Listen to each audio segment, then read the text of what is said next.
కొత్త రేషన్ కార్డుల పంపిణీ సోమవారం నుండి రాష్ట్ర వ్యాప్తంగా ప్రారంభం కానుంది. సూర్యాపేట జిల్లా తిరుమలగిరిలో ముఖ్యమంత్రి రేవంత్ రెడ్డి చేతుల మీదుగా రేషన్ కార్డుల పంపిణీ ప్రారంభించనున్నారు. నల్గొండ జిల్లాలో కొత్త రేషన్ కార్డుల పంపిణీపై ఫోకస్. రేషన్ కార్డుల కోసం ప్రజల సుదీర్ఘ నిరీక్షణకు తెరపడనుంది.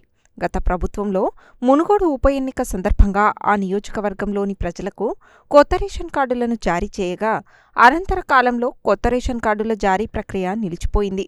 దీంతో చాలామంది పేద మధ్యతరగతి ప్రజలు రేషన్ కార్డుల కోసం సుదీర్ఘకాలంగా ఎదురుచూస్తున్నారు.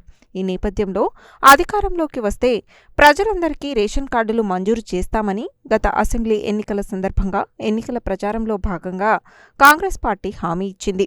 రాష్ట్రంలో కాంగ్రెస్ ప్రభుత్వం ఏర్పడడంతో కొత్త రేషన్ కార్డుల కోసం ప్రజాపాలన పేరుతో గ్రామసభలు నిర్వహించి ప్రజల నుండి దరఖాస్తులు స్వీకరించింది. నల్గొండ జిల్లాలోని 33 మండలాల పరిధిలో కొత్త రేషన్ కార్డుల కోసం 2 లక్షల దరఖాస్తులు అందాయి.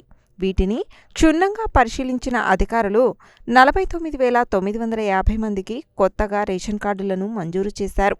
మరో 75,000 మంది కార్డులలో కొత్తగా పిల్లల పేర్లను నమోదు చేశారు.